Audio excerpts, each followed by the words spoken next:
క్రీస్తు మరణం ఓ త్యాగానికి ప్రతీక అని పలాస నియోజకవర్గ సమన్వయకర్త వెంకన్న చౌదరి పేర్కొన్నారు. శ్రీకాకుళం జిల్లా కాశీబుగ్గలోని ఓ ప్రైవేట్ అతిథి గృహంలో టీడీపీ క్రిస్టియన్ మైనార్టీ విభాగ రాష్ట్ర ప్రధాన కార్యదర్శి డివిడివి కుమార్ అలియాస్ బోసుబాబు ఆధ్వర్యంలో పాస్టర్లు, లీడర్ల కుటుంబాలతో శుక్రవారం ముందస్తుగా క్రిస్మస్ వేడుకలు నిర్వహించారు. ఈ సందర్భంగా వెంకన్న చౌదరి మాట్లాడుతూ క్రీస్తు జీవన విధానం ఓ స్ఫూర్తిదాయక సమయమని అన్నారు. తన్ను నమ్మిన వారి కోసం, తన్ను అనుసరించే శిష్యుల కోసం ఆత్మ త్యాగం చేసిన మహనీయుడని అభివర్ణించారు. తనకంటే ముందు ప్రసంగించిన వక్తలను కొనియాడుతూ అన్ని మతాల్లోని మంచిని మించిన దైవత్వం లేదని చెప్పడం చాలా ఆనందదాయకమన్నారు. వెలుగు వేడిల మధ్య చాలా చక్కగా తేడాను వివరించారని ప్రసంగికులు బగ్గు సునీల్ను కొనియాడారు. సమాజంలో మనిషి ముందుకెళ్లాలంటే ఓ సన్మార్గాన్ని ఎన్నుకోవాల్సిన ఆవశ్యకత ఉందన్నారు. ఈ వేడుకల్లో యువకులు ఎంతో పరిణితితో మాట్లాడారని అభినందించారు. అంతకుముందు క్రిస్టియన్ మైనార్టీకి సంబంధించిన పలు సమస్యలను వెంకన్న చౌదరి దృష్టికి తీసుకురాగా నియోజకవర్గ స్థాయిలోనూ రాష్ట్ర స్థాయిలోనూ సమస్యల పరిష్కారానికి కృషి చేస్తానని హామీ ఇచ్చారు. ప్రజలంతా సౌఖ్యంగా ఉండాలని ఆకాంక్షిస్తూ దైవజనులందరికీ క్రిస్మస్ శుభాకాంక్షలు తెలిపారు. ఈ కార్యక్రమంలో ఆ సంఘం జిల్లా అధ్యక్షుడు రెవరెండ్ పి కృపానందం, నియోజకవర్గ అధ్యక్షుడు బిషప్ సుందర్ సింగ్, కన్వీనర్ రెవా, ఎంవి జోసెఫ్, కార్యదర్శి యాకోబు, కోశాధికారి చిరంజీవి, పాస్టర్లు కిరణ్ కుమార్, కును జోసెఫ్, థామస్ తదితరులు పాల్గొన్నారు. క్యాండిల్ వెలిగించమని ఇచ్చారు కదా, గతంలో వెలిగించిన క్యాండిల్స్ అన్ని కూడా నేను దాచుకుంటా ఉన్నాను. ఎప్పుడైనా మీకు ఇంటికి వచ్చినప్పుడు అంటే జేబులో పెట్టుకుంటున్నాను, మళ్ళీ ఇది కూడా దాచుకుంటాను. చాలా చక్కటి స్ఫూర్తిదాయకమైనటువంటి సమయం గడిపాము ఇక్కడ. అంటే క్రీస్తు జననం, క్రీస్తు మరణం ఒక త్యాగానికి ప్రతీక, ఒక నాయకత్వానికి ప్రతీక.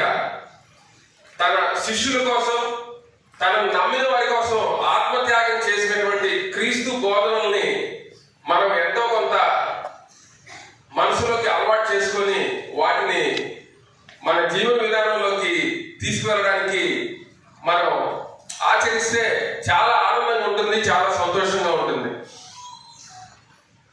మరి పలాస నియోజకవర్గంలో డివిడివి కుమార్ గారు అంటే మన బోసన్న ఇక్కడ చేపట్టవలసినటువంటి కార్యక్రమాల గురించి చెప్పారు. మన గతంలో కూడా చర్చిలకు సంబంధించి ఎక్కడైనా కానీ కాంపౌండ్ వాల్స్ కానీ బైరల్ గ్రౌండ్స్ విషయంలో కానీ వారి సలహాలు, సంప్రదింపులు తీసుకోవడం జరిగింది.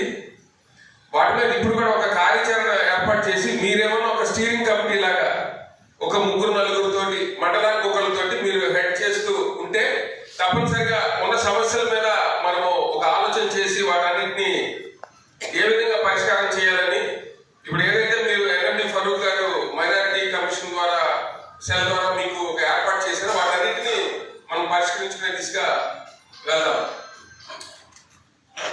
అయితే ఈ కార్యక్రమంలో నా ముందు ప్రసంగించిన తమ్ముడు బగ్గు సునీల్ కూడాను చాలా ఉదాత్తంగా సమాజానికి అర్థమయ్యే విధంగా వెలుగుకి వేడికి తేడా చెప్తూ, అలాగే మానసిక వ్యభిచారం, అబద్ధం యొక్క ప్రాశస్త్యం చెప్తూ మనందరికీ కూడాను ఒక చక్కటి సందేశాన్ని అందించారు.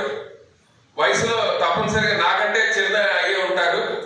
వారికి ఒకసారి నేను నా ప్రణామాలు చెల్లించుకుంటున్నాను. అంటే మనిషి ఒక ఒక ఒక ముందుకి సమాజంలో ముందుకు వెళ్ళాలంటే ఒక మార్గనిర్దేశం ఉండాలి. అటువంటి మంచి మాటలు మన ముందు ఆయన చెప్పారు. అంటే మీరు చెప్పడానికి నేను పెద్దగా అంటే మీరు ఎప్పుడు అందులోనే ఉంటారు కాబట్టి బోధకులుగా మీరు చెప్పడానికి, పాస్టర్గా మీరు చెప్పడానికి నేను అంతగా ఎక్కువగా మనసులోకి రాదు. కానీ అటువంటి యువకులు వచ్చి చెప్పడం అనేది నిజంగా ఒక పరిణితి చెందింది. అంటే ఇప్పుడు ఎందుకంటే ఇప్పుడు నేను ఇట్లా వస్తా ఉంటే రామకృష్ణ మిషన్ కార్యక్రమం జరుగుతూ ఉంది, అక్కడ ఆగలేకపోయాను. కానీ నేను అనుకున్నా గోవింద బాబారావు లాంటి వాళ్ళు అక్కడ ఉంటారు అనుకున్నాను. మీరు అక్కడే ఉండే ఉంటారు. అంటే ఎవరో ఒకరు ప్రతి ఒక్కరికి మనకు మానసిక పరిపక్వత రావాలంటే ఇటువంటి కార్యక్రమాల్లో కాసేపు సమయం గడిపితే కాస్త మానసిక పరిపక్వత వస్తుందని నా అభిప్రాయం. అటువంటి మంచి కార్యక్రమంలో నన్ను కూడా భాగస్వామ్యం చేశారు.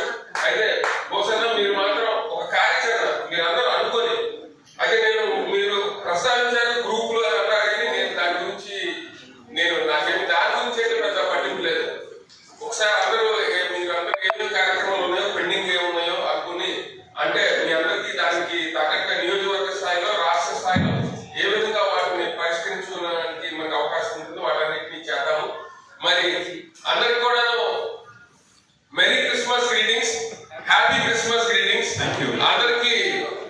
సార్. మీ అందరి విషెస్